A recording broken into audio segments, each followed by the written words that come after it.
Welcome, ladies and gentlemen, to the Last Wrestling Podcast. Because if I have a wrestling podcast, everybody else in the world does too, and the concept is dead. So let's talk about some stuff on YouTube. It's a big time for professional wrestling in the world today, isn't it, folks? Not only has WWE expanded to Fox and other things that they're doing that I've sort of been following, NXT's on television now, and New Japan is still New Japan. AEW has come and become real competition, and the new protest chant when WWE seriously screws something up. And we still technically have Ring of Honor, and we still technically have sort of Impact. We no longer have Lucha Underground, unfortunately, but now a new challenger takes the field. That's right, ladies and gentlemen, boys and girls, children of all ages. It's time for the National Wrestling Alliance. And I'm going to take a look at the first episode of NWA Powerrr. Expect me to be making that joke a lot because it's a dumb logo. Not going to be doing a live-ish review. These are quick thoughts. I just finished watching the show about a minute ago before I started this. So, let's see what I actually remember.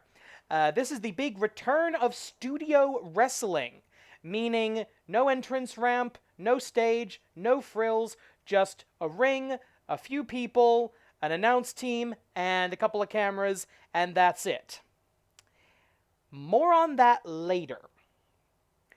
Also, we're returning to a classic television wrestling format of a few squash matches, a few interviews, and one main event that actually has some effort into it. More on that later. Our first match, we have a tag team contest between the Dawsons and two guys whose name I didn't catch. Never heard of the Dawsons before. They are apparently large, overweight, beardy guy number 712 and large, overweight, beardy guy number 482. So they win a squash against a couple of guys whose names I didn't catch. That's going to be a theme, by the way. And then they go over to the post-match ringside promo area, where they talk into the microphone about how they like to fight, and they don't care how they win, and they talk like this, because this is how tough people talk. Unga bunga, unga bunga, unga bunga. It was really bad. Like the setup, like the idea of have your match, immediately go talk to the announcer. More on that later. And I just realized I got some stuff out of order, as actually that wasn't the first thing we saw. First thing we saw was the intro package, which showed how shallow as a kiddie pool the talent is here. I'd only heard of a couple of these people. But the first thing we actually saw was an interview with the NWA World Heavyweight Champion, Nick Aldis. Now, this is a guy I've been following for a long time, ever since he really debuted on television in the UK as Oblivion on the remake of the Gladiators program. He was the Big O, and honestly, the standout member of the Gladiators roster until Wolf came back. But enough about that for now. Saw him in TNA, and now he's with the NWA, and he's been the champion for nearly a year. Talked about that. And basically put over the NWA and the NWA World Heavyweight Championship. It was fine. It was just fine. Then we had the match with the Dawsons and the Who Cares. They do their little promo. And up next, we had something, I'm not entirely sure if this was a joke or not. We had someone doing the Humperdinck thing of, see if I can get the voice right here. Promotional consideration paid for by the following. And then we see a commercial for Austin Idol's wrestling school. And this was filmed in the format of, well, when I lived in Eugene, Oregon, there was an appliance repairman named Mr. Appliance. And hang on a second, I'm going to see if any of the Mr. Appliance commercials are on YouTube. They've got to be. And thanks to the magic of the edit, yes, I have checked. Mr. Appliance commercials are on YouTube. Search Mr. Appliance Eugene, Eugene, Oregon, and enjoy the glorious cheese. But yeah, Austin Idol does a commercial for his wrestling school that looks like either Mr. Appliance or a used car salesman or a really, really, really, really, really, really bad lawyer ambulance chaser type commercial. And frankly, I laughed my ass off at the whole thing. I don't even know or care if it's a real wrestling school. But if you're advertising your wrestling school as, do you want to make lots and lots of money? Then you're a shit wrestling school. We then have Eli Drake does a short promo that shows that he has the personality of a loaf of bread. Not even sliced bread. That would have character. And then he wins a squash match against another person whose name I didn't catch, and it showed absolutely no personality other than he says his name a lot, and honestly, totally skippable. We get the first of several videos for the main event, which is as advertised on the title of the video. By the way, link in the description below. Tim Storm versus Nick Aldis 3. And we get the history of this and the big stipulation.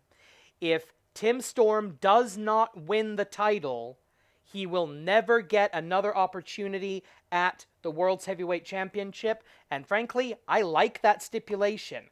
It puts some doubt into the outcome, and quite frankly, it gives us a narrative reason to get rid of Tim Storm. Okay, brief aside here. Tim Storm was the guy who was holding the NWA title before Billy Corgan bought the NWA and decided to make it relevant again. So, Tim Storm, yeah, I'm sure he's a nice guy, but his legacy in wrestling is going to be, hey, you know that last year or so before the NWA became relevant and you Googled who is NWA champion and the name Tim Storm came up and everybody collectively said, who the hell is Tim Storm? That's going to be his legacy. I'm sorry. I'm sure he's a nice guy. He's a decent wrestler. He's in good shape for his age, but every time Tim Storm is on screen at an NWA event, the only message it sends is, hey, everybody remember when the NWA was nothing? When the NWA sucked? When the NWA was a joke? If I'm running the NWA, I'm not focusing on this. So, okay, you got the belt off of Storm. Great. Why is he still there? Cut him a check, give him some royalties when you do the DVD set, and goodbye. But he's here and he's in the main event, so what the hell do I know? I'm just an idiot with a podcast. Anyway, oh, by the way, on commentary tonight, Jim Cornette and a 13-year-old who bought his first suit this morning. And Cornette's doing his usual thing, but here's the problem. As much as I disagree with Jim Cornette on so many things, he's one of the best announcers, one of the best pitchmen, one of the best promos in wrestling history, and certainly in wrestling today. So as much as I disagree, or as much as I think he doesn't understand his own philosophy of wrestling, he is really good on commentary, and I enjoy listening to him. Up next, the announce desk is invaded by some schmuck I've never heard of named Josephus. Now, how would I describe Josephus? If Eugene and Festus had a baby and both were really disappointed in how he turned out, that would be Josephus. He comes out yelling about, "Get Storm out here! Get Storm out here! This is how tough men talk! Get Storm out here!" He sounded like... Okay, a lot of the guy's comedy doesn't hold up, but have you ever heard of Jeff Dunham and Bubba J? Okay, yeah, this is the illegitimate love child of Eugene and Bubba J from the Jeff Dunham comedy, puppetry, ventriloquism shtick. So this guy comes out here and yells for what had to be about 5 minutes, "Get Storm out here!" And there's even some confusion of which Storm he's referring to, because you got Tim Storm, who's in the main event, and you've got Cowboy James Storm, who's the NWA National Champion, as opposed to World's Champion. And apparently that's the one he was talking about. Maybe that's the one he meant. Maybe it's the one he didn't. I don't know. But James Storm comes out. They have a short war of words where James Storm tells this ugly guy in this, fat, ugly, dumpy guy in, cheap trunks and cheap boots and something wrong with his arm to go back to whatever his day job was. You know what? Good idea. They brawl. Our next squash match is the Wild Cards, the reigning NWA World Heavyweight Tag Team Champions versus Danny White and Mims. I've never heard of them. Probably never will either. Quick little squash. And then we get to the promo. And so far, my main thoughts about this show have been paint by numbers, complete lack of personality, and I can see why most of these people haven't been hired by anybody else. And then, hail to the king, baby. The War King, Eddie freaking Kingston, shows... I just botched his name. Okay, he's going to kill me if he hears this. But, okay, the War King, the King of Diamonds, Eddie Kingston, shows up to save the freaking show. Okay, Eddie Kingston, Chikara, Gen 1 original, first ever Chikara Grand Champion, longest reigning Chikara Grand Champion to date as of this recording, most successful title defenses during a single reign as of this recording, and one of the best wrestlers that a good chunk of the world has never heard of.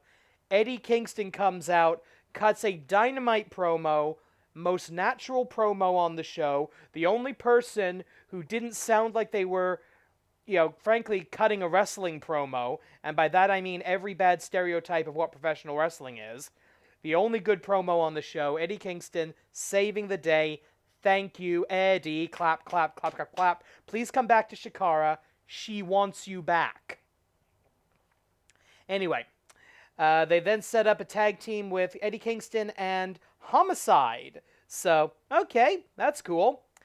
We then have a, quote, match, end quote, between Bubba Eugene and James Storm that lasts a grand total of 5 seconds, because Storm just kicks him in the face, 1, 2, 3, the end. That's enough. Can we not see this Josephus character anymore? Thank you.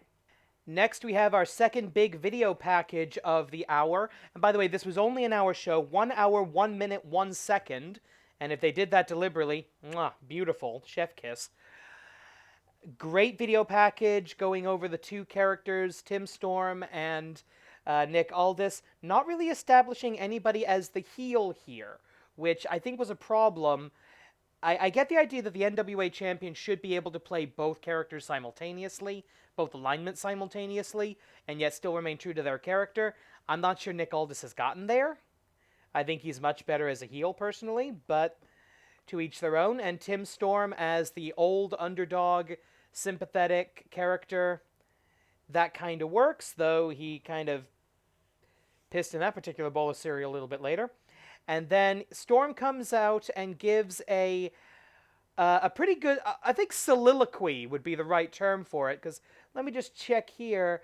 This thing goes about a 4-minute promo. Not really saying anything new that we didn't hear in the video package, but it was good to get the live crowd on his side. We then go to our main event for the NWA World Heavyweight Championship, and this... First of all, the introduction for this sucked. I get that it's supposed to be a stripped-down presentation, but when your introduction for your World's Heavyweight Championship main event is introducing first the challenger, Tim Storm, and the champion, the national treasure, Nick Aldis. That was absolutely terrible. Here's how you do it. Ladies and gentlemen, the following contest is your main event of the evening. It is scheduled for one fall, one submission or knockout to decide the winner, and it is for the National Wrestling Alliance Heavyweight Championship of the World. It is scheduled for a 60-minute time limit.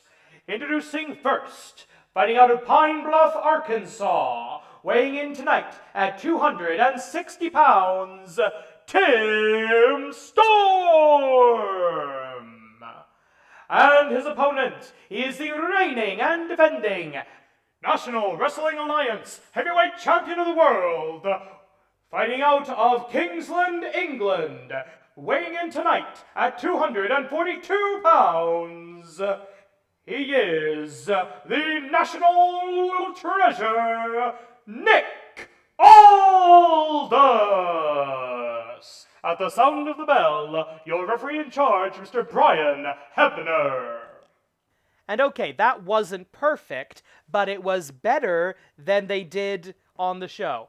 We then get a pretty good 15-minute match. Never really got out of about second gear.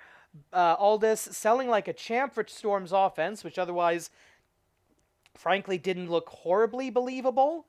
Continuing the theme of a paint-by-numbers wrestling show. In the end, Nick Aldis rolls up Tim Storm for the 1-2-3, and hopefully that's the end of the Tim Storm character on television. We don't need to be reminded of how much the NWA sucked for so many years. Aldis then goes over and cuts his post-match promo, and I like that even for the main event they do this. They don't just cut off after the bell. And basically he says, that man is a legitimate athlete. He is not without authenticity, NWA, not without authenticity. And it was a pleasure to share the ring with him. And if it is his last chance at this championship, he made a good showing of himself, putting over the opponent that he just beat. And then, oh, by the way, Nick Aldis has a valet who I think is a Fembot 2000. And she neither said nor did nor emoted absolutely anything. And Aldis, after being this gracious winner, humble in victory, they try to establish him as a heel by making him a chauvinist, which, okay, but pick a character and stick with it, please. Oh, and by the way, Tim Storm turned heel in the middle of the match by punching Aldis in the nuts while the referee's back was turned, and Jim Cornette covered for him. Dude, guy just turned heel right in front of you, and you're covering from... Well, he had to do that. He didn't have a choice. So, yeah, that's what bad guys do. They realize they're not quite good enough to win, and then they cheat. That is what a heel does. I shouldn't have to explain this. So, anyway, that was National Wrestling Alliance Powerrr. And now, ladies and gentlemen, it is later. The primary reason I'm not particularly impressed with this show is that everything this show is getting credit for doing, the old school presentation, the studio setting, the squash matches, the interviews, the post-match interviews, I've seen this all before. I've seen it recently, and frankly, I've seen it done a hell of a lot better with a hell of a lot better wrestlers. In Chikara. Everything this show is falsely getting credit for bringing back, Chikara has been doing as part of their Hour of Power events that they used to promote some of their bigger shows, and they've been doing it for a couple of years now. And then all of a sudden, Jim Cornette walks in, the NWA walks in, they do the same thing, only worse, and they're getting credit for, oh, look at this great old school presentation. I'm sorry, this was a mediocre wrestling show. And that's why I'm giving it a mediocre grade, which the only grade it deserves is a C. And frankly, that's me being nice. So, yeah. This wasn't so much power as it was... Okay, that sounded terrible. It was a mediocre show. And I've been talking about it for frankly longer than it deserves. Catchphrase sign off.